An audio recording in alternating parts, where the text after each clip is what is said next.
بسم اللہ الرحمن الرحیم۔ السلام علیکم ورحمۃ اللہ وبرکاتہ۔ اللہ کے نبی مسجد میں بیٹھے ہوئے تھے۔ ایک صحابی آئے، سعد الاسود، اور کہا، یا رسول اللہ میری شادی کروا دیں، میں بہت کالا ہوں اور بدصورت بھی ہوں، تو مجھے اپنی لڑکی ہی کوئی نہیں دیتا۔ آپ نے کہا اچھا، اور پھر پوچھا کیا عمر بن وہب بیٹھے ہیں؟ بتایا گیا نہیں، تو فرمایا عمر بن وہب کے پاس جاؤ اور کہو کہ مجھے اللہ کے نبی نے بھیجا ہے اور مجھے اپنی بیٹی نکاح میں دے دو۔ عمر بن وہب کافی خوبصورت بھی تھے اور بہت مالدار بھی تھے۔ یہ اٹھے اور جا کر ان کے دروازے پر دستک دی اور کہا اللہ کے رسول کا قاصد آیا ہے، باہر آؤ۔ باہر آئے تو دیکھا سعد الاسود تھے۔ پوچھا کس لیے آئے ہو؟ جواب دیا اللہ کے نبی نے مجھے آپ کے پاس بھیجا ہے کہ اپنی بیٹی میرے نکاح میں دے دو۔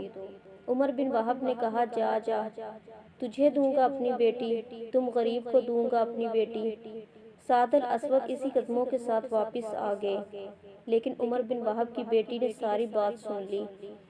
بیٹی نے عمر بن وہب سے کہا ابا جان، آپ نے میرے نبی کی بات کو ٹھکرایا ہے، جاؤ جا کر ہاں کر دو، کہیں ایسا نہ ہو کہ ہم تباہ و برباد ہو جائیں۔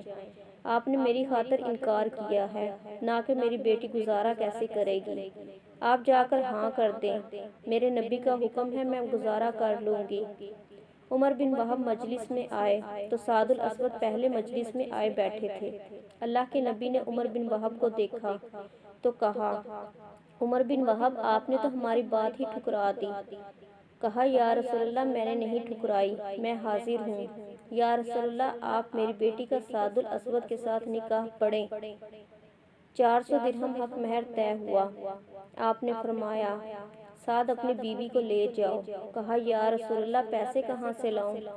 میرے پاس تو حق مہر ادا کرنے کے پیسے ہی نہیں ہیں۔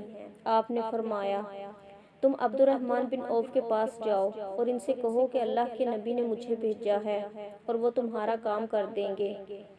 عبد الرحمن بن عوف وہ صحابی تھے جن کو دنیا میں ہی جنت کی بشارت دے دی گئی تھی، اور وہ اتنے امیر تھے کہ ان کے بارے میں علماء کرام لکھتے ہیں اگر آج کے دور میں ہوتے تو اتنا پیسہ تھا ان کے پاس کہ پورا یورپ خرید سکتے تھے، لیکن ایماندار تاجر تھے اور اللہ کے نبی نے ان کو دنیا میں ہی جنت کی بشارت دے دی تھی۔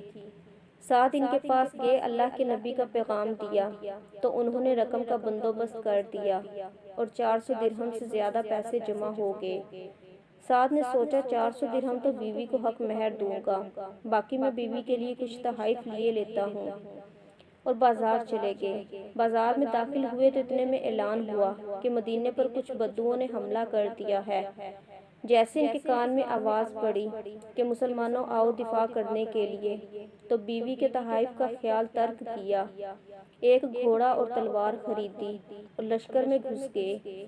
لڑتے لڑتے ان کا گھوڑا زخمی ہو کر نیچے گرا اور بدوؤں نے ان پر حملہ کر دیا، تو اچانک دور سے اللہ کے نبی کی سعد پر نظر پڑی تو لپکے، سعد تم یہاں کیا کر رہے ہو؟ تمہیں تو میں نے تمہاری بیوی کے پاس بھیجا تھا۔ تب تک سعد الاسود شہید ہو چکے تھے۔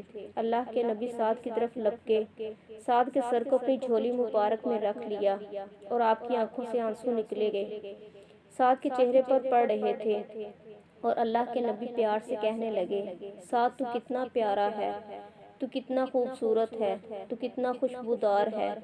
پھر آپ مسکرائے اور فرمایا رب کعبہ کی قسم، سعد حوض کوثر پر پہنچ گیا ہے۔ ایک صحابی نے پوچھا یا رسول اللہ ابھی آپ رو رہے تھے اور پھر آپ اچانک مسکرا پڑے، یہ سمجھ نہیں آیا۔ اللہ کے نبی نے فرمایا میں رو سعد کی جدائی میں رہا تھا اور مسکرایا اس لیے کہ مجھے سعد کے جنت میں عالی شان محلات نظر آئے۔ سبحان اللہ۔